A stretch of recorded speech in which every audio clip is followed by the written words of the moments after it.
A very big hello to all, welcome back to my channel.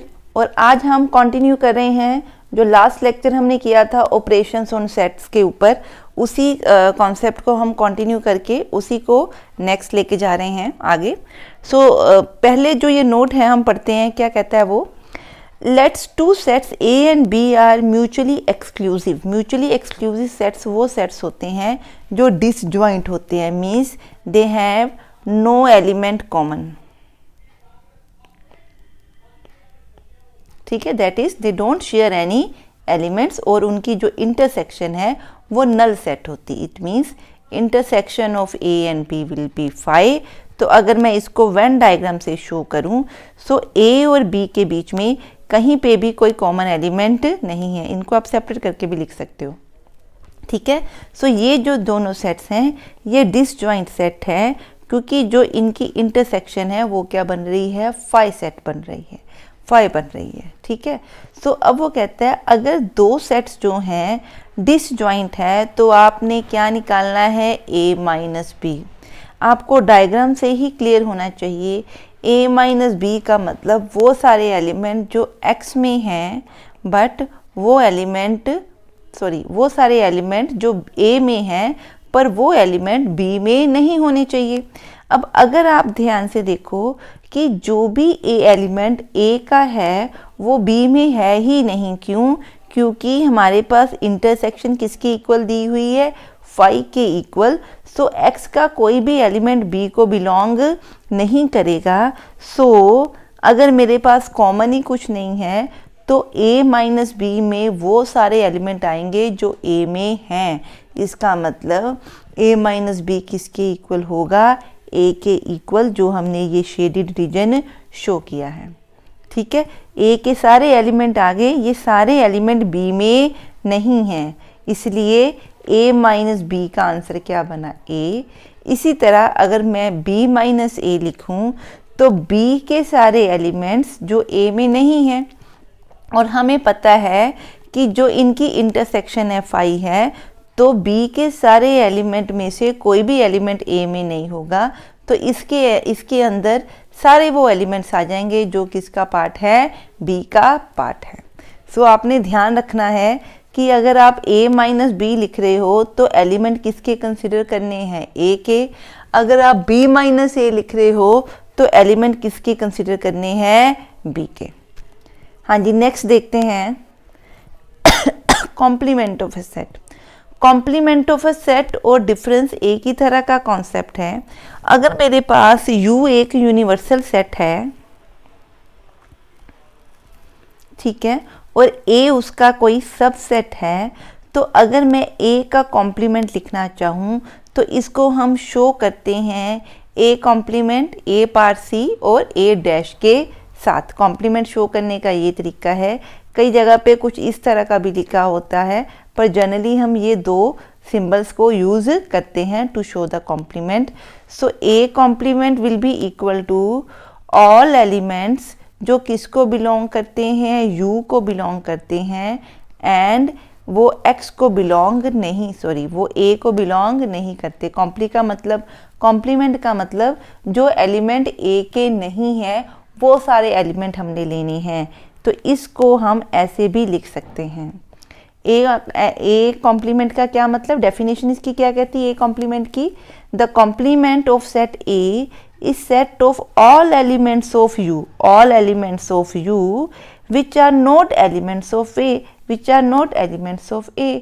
सो इस concept को हम U minus A भी लिख सकते हैं। आप देखिए ये वाला कॉन्सेप्ट और ये वाली डेफिनेशन दोनों सेम बैठ रही है। So A complement is equal to U minus A। अगर वेन डायग्राम में मैं देखूं तो ये जो शेडेड एरिया बनेगा ये क्या बनेगा, A कॉम्प्लीमेंट। A कॉम्प्लीमेंट मतलब A के एलिमेंट्स के अलावा सब कुछ लेना है, तो वो कौन सा एरिया बना, ये वाला शेडेड एरिया। ठीक है, तो इसको हम बोलते हैं कॉम्प्लीमेंट। इसके रिलेटेड एग्जांपल करते हैं। सपोज आपके पास जो यूनिवर्सल सेट है उसके अंदर 10 एलिमेंट्स दिए हुए हैं, ठीक है, और B के अंदर क्या दिया हुआ है, 6, 7 एंड 8। बाकी एलिमेंट्स किस में दिए हैं, यूनिवर्सल सेट के अंदर। सो बी में सिर्फ क्या है 6, 7 एंड 8 है।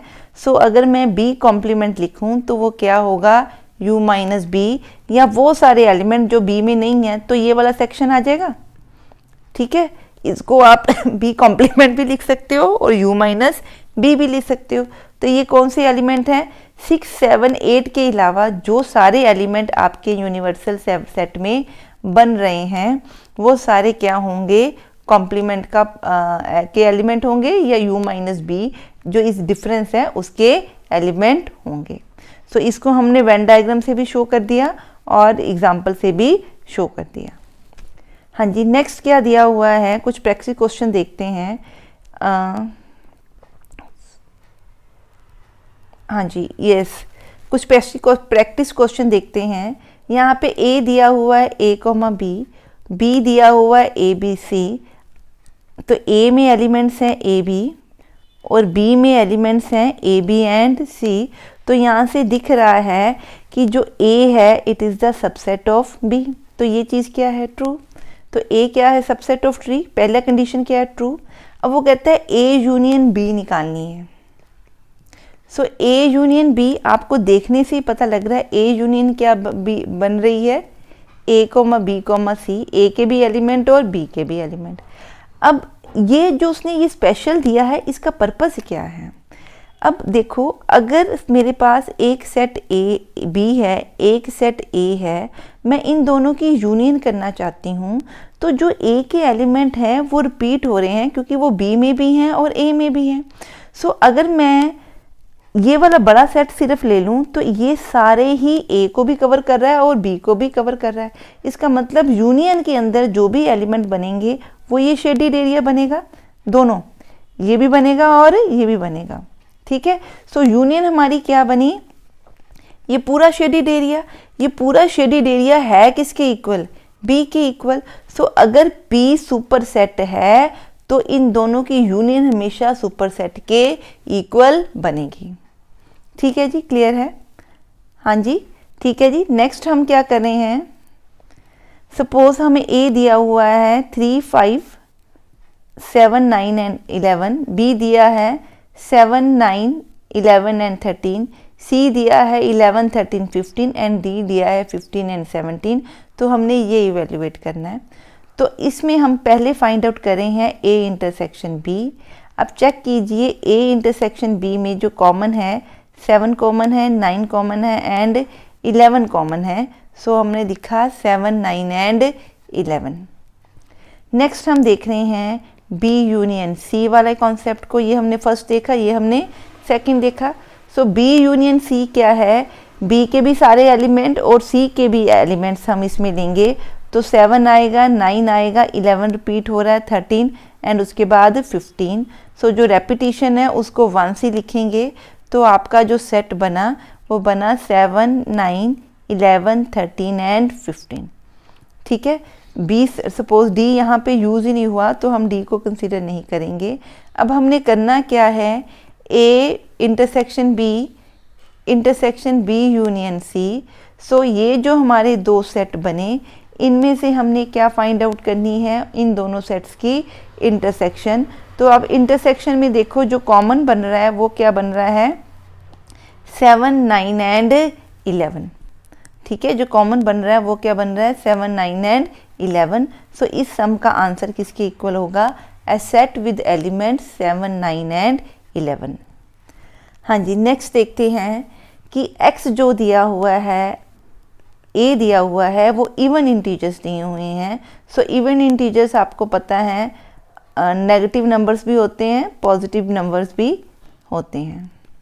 ठीक है, सो ये आपके क्या बन गए, इवन इंटीजर्स का सेट। b क्या दिया हुआ है, ऑड इंटीजर्स का set. So sorry not zero, odd integers का सेट कुछ इस तरह से बनेगा। ठीक है, ठीक है। अब वो फाइंड आउट करना चाहता है a माइनस बी।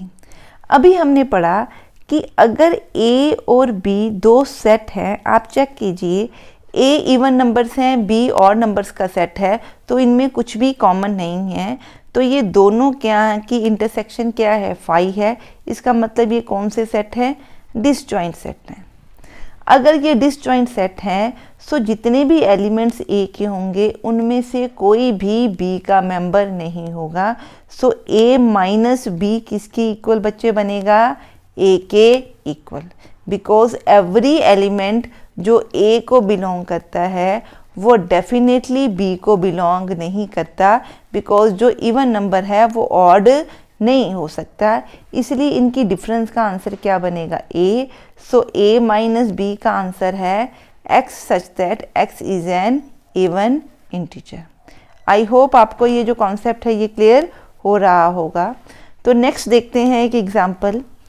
हमें ये फाइंड आउट करना है, तो पहले हम फाइंड आउट करते हैं a इंटरसेक्शन b।